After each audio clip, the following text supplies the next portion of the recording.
Hi, I'm Ryan Kohler, and you're about to watch the first show of The Edge, our new series, our 4th season. I'm here in Edmonton, Alberta, gonna go see Steve Ecklund, our new pro staff. He's an ambassador for Cabela's, and he's going on a great hunt for muskox and caribou. Let's go. So I found him, here he is. I got something to tell you. I'm all ears. Hang on, because I told you I'd send you on a hunt, right? Well, yeah, that was the intention. And I know that you really wanted to go north. I do really want to go north. So how about muskox caribou? You're kidding. Absolutely, are you serious? Nunavut right out of the gates. Our new co-host, Steve Ecklund, ambassador for Cabela's. We're going to Nunavut.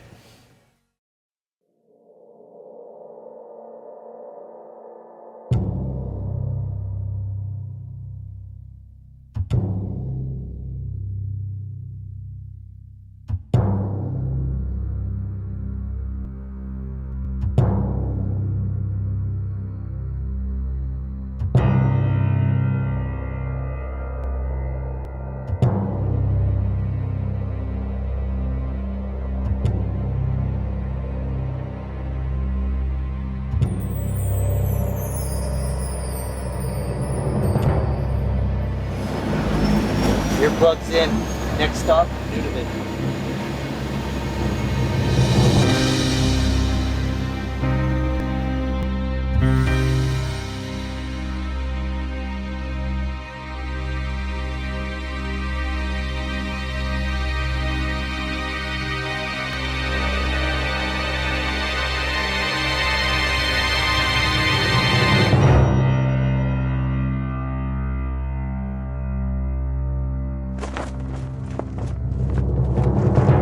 It's unreal, man. I'm glad to be here. I'm revved up. Feel like waiting for Santa Claus to come down the chimney pipe. That was a good ride, man.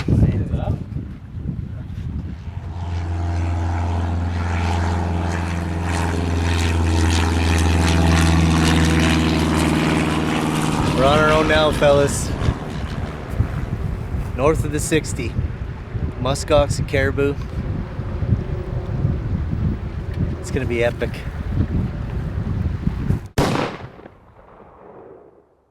Okay, boys and girls, we're in Nunavut. It's been a long time coming getting here because we had to do almost 3 legs, I guess, a travel leg by vehicle and then two legs by plane. Just want to check the accuracy of the gun, make sure the airlines were as comfortable with it as we hoped they were. So, got the new Nosler M48.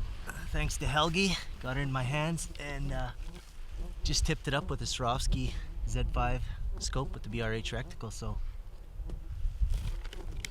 here's hoping we don't waste all our ammo on the range and we use it out in the field starting tomorrow. So.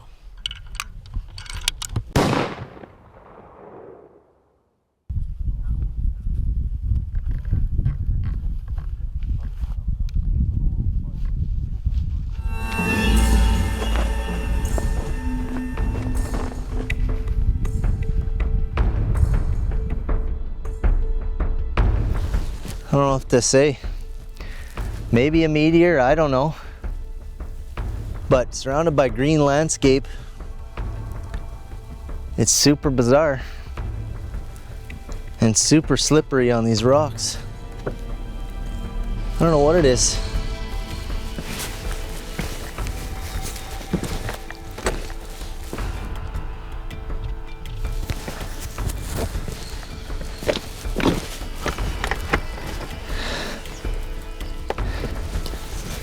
It's crazy.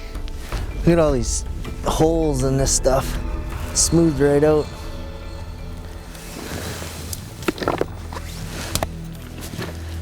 You know?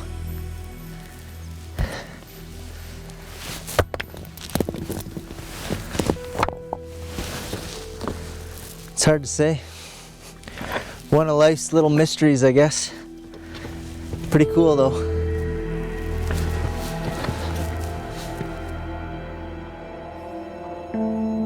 He's actually facing us.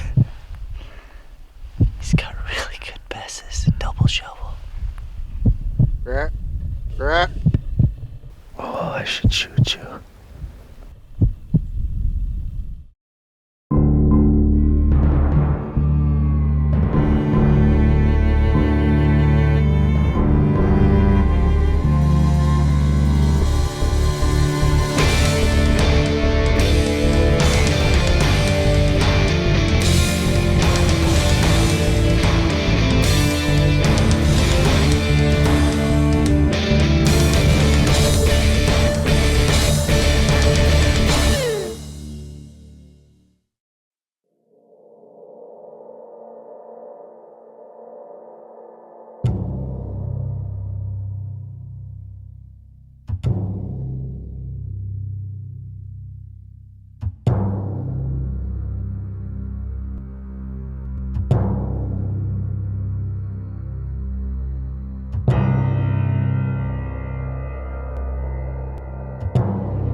Okay, here we are, day 2.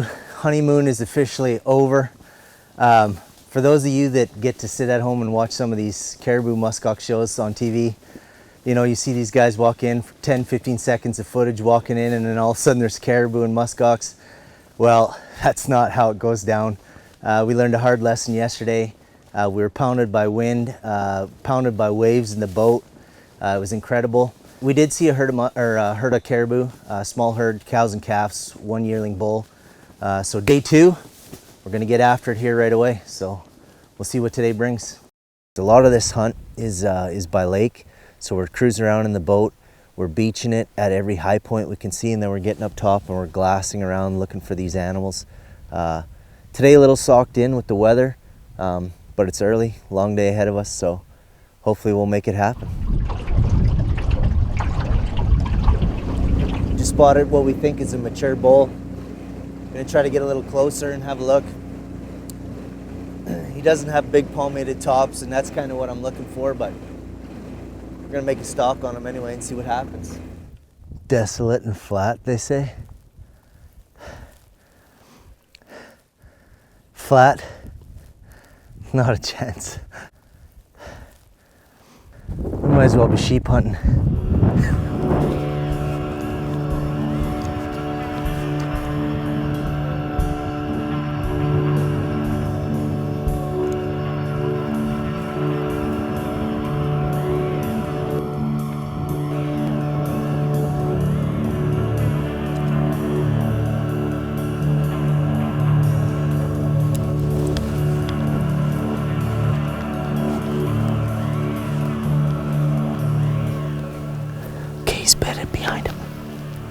Behind a berm of rocks, so looks like by the time we get to the rocks he's gonna be in bow range.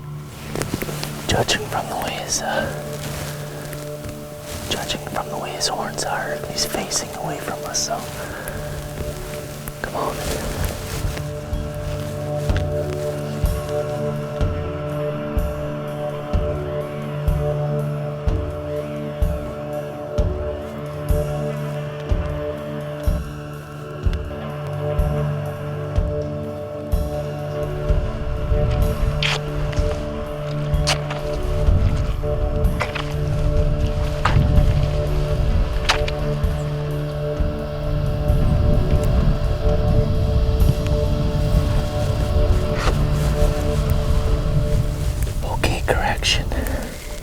He's actually facing us. He's got really good passes, double shovel. Doesn't seem too panicked, so let's just see how close we can get down.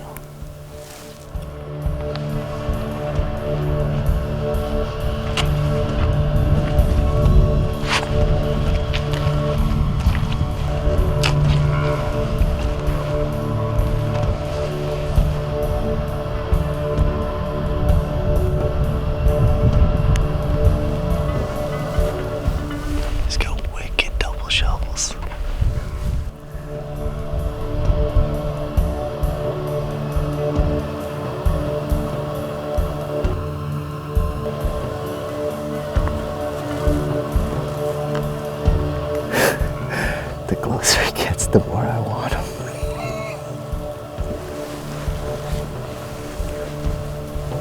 Want me to draw on him?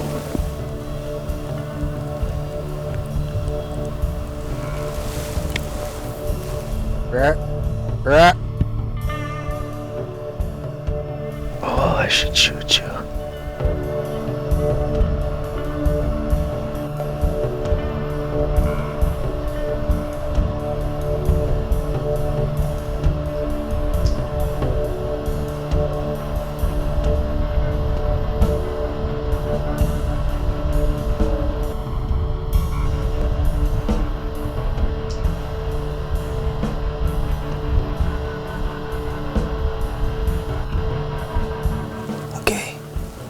Here's something I learned from Peter in camp. We're gonna give it a whirl here now.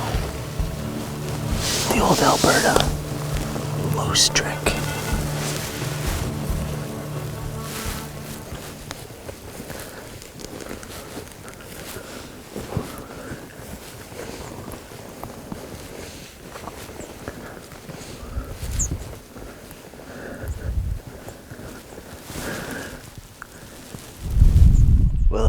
you've seen that episode.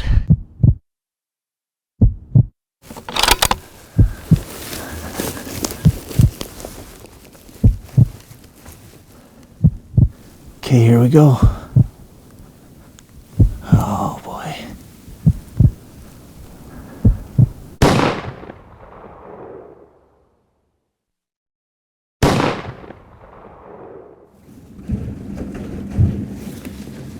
Just spotted our first small group of caribou bulls. One on the horizon looked really good, good tops. Of course, we're still a mile and a half away, but pumped up, wind's in our face. We're gonna beach this boat and pull a stalk, see if we can't get a little closer, see if we got a shooter in the group.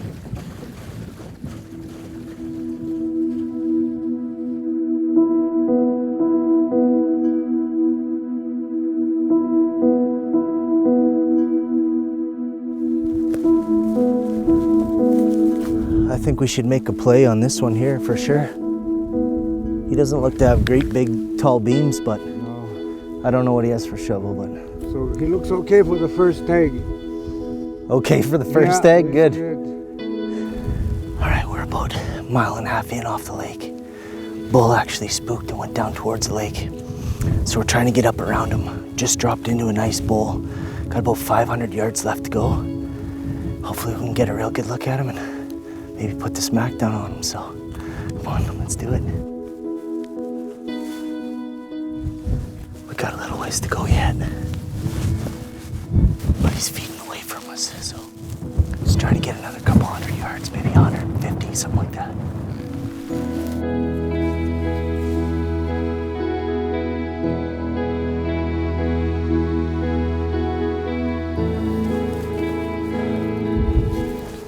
He just bedded. Caribou just bedded down, facing away from us. It's good because we need about another 350 yards. Number one, so we can get a good shot on camera. And most importantly, number two, so I don't miss and look like an idiot. 150 yards will put us at about 300. Because we're 450 away now.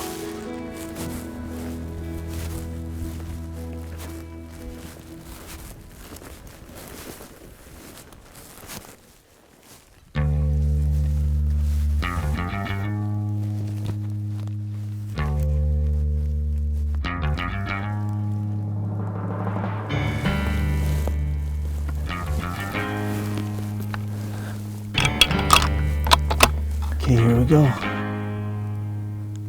Oh boy.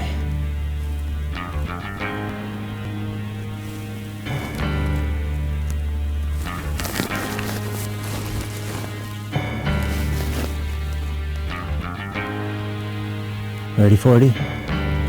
Guess to get him to stop.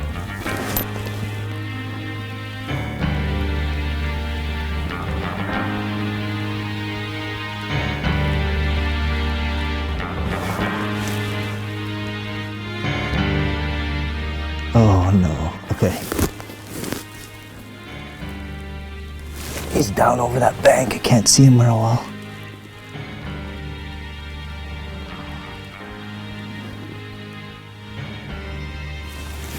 Good to go. 40, yeah.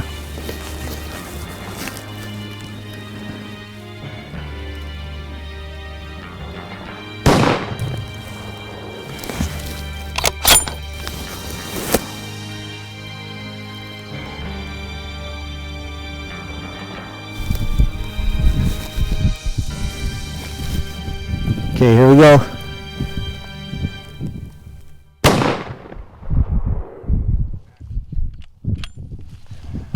Congratulations, sir. Hey. Peter, That's a thanks, first, buddy. Nice bull, first tagger. man, I'm telling you. They said they're thin-skinned and weak. Hey, Unless I was shooting over him or under him, he sucked up a little bit of lead. So I'm pumped, man. Let's go put our hands on it, see what we got. The perfect storm. Adventure Northwest and Wingmaster Outfitters joined forces this year, covering Alberta, Northwest Territories, Nunavut. That's where we are today. My first caribou, absolutely fantastic. He's got a little bit of everything, including some double shovels, great bezzes, maybe a little short on the beams, but great tops. Fantastic animal in an absolutely fantastic, magical place. Feel very fortunate to be here and can't thank those guys enough. Adventures Northwest and Wingmaster Outfitters. Great bunch of guys, great camp. First caribou down, we have muskox tag and 2 more caribou tags between myself and Mr. Dan Forty, the man, the myth, the legend behind the camera. I think we got, what, Dan, 10 miles of water before we reach camp. So we'll get this guy back and hung up and then just get after it again, see what happens. It's only gonna get better. Very blessed. Growing up hunting, we were always taught that it's especially important, not only for respect for the animal that you harvest, but respect for Mother Nature, as this is a gift to all of us. And what we do is we take the heart, we bless the 4 corners of the earth, the 4 directions and the 4 winds, and then basically we just bury the heart back in Mother Nature. It's kind of like a full circle thing, and you know, an animal will come along and find this and have a meal out of it. Pay homage and respect to the animal that you harvest. So that's what I do. It's good mojo, brings me good luck too. And then you don't have to dig much of a hole, but just kind of bury it in the ground and get back to Mother Nature, like I said, and bring good fortune on the next hunts.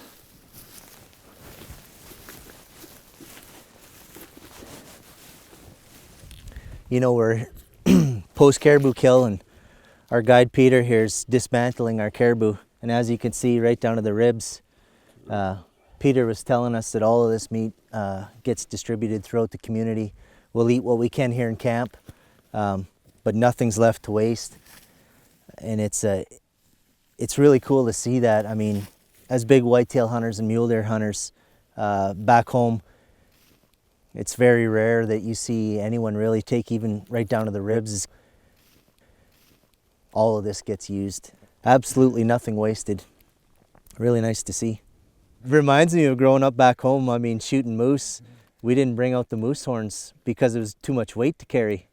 And you know, now that things are, everybody wants to shoot a trophy. I look back when I was a kid and the moose horns my dad used to leave in the bush. Crazy, but that's just the way it was, and it's nice to get back to that kind of culture for sure up here. Last trip to the boat with the prize. Meat's all loaded, horns are heading. So we're back off to camp, get all this into the cooler, or the shelter at least, and start another adventure. Go from there. A couple tags left, so stay tuned.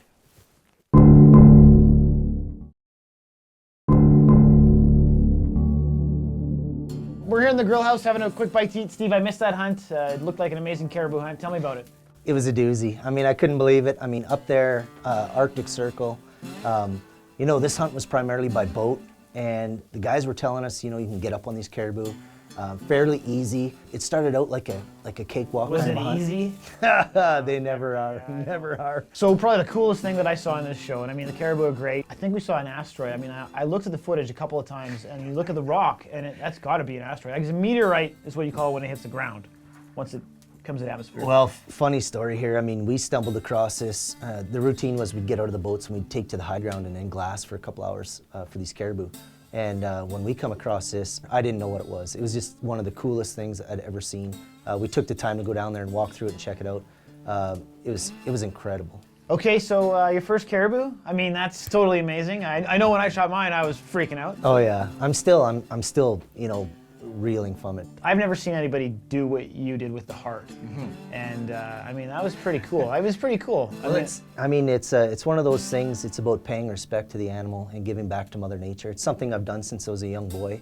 Growing up on the edge of an Indian reservation in northern Ontario, it was a very traditional reservation, Ojibwe reservation. You actually dig a little hole. It doesn't have to be extensive, and give back to Mother Nature. And basically, that's what I consider full circle.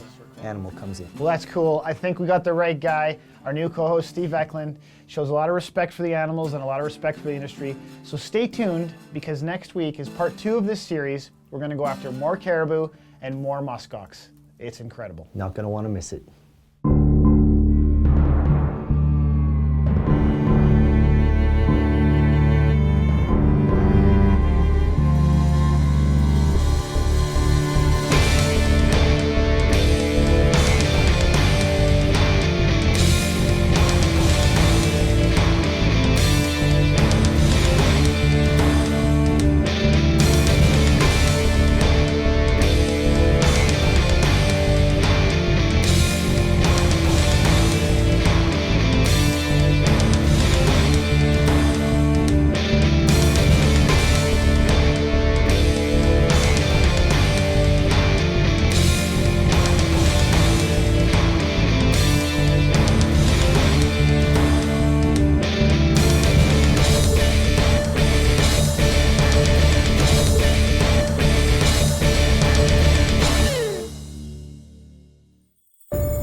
Mm-hmm.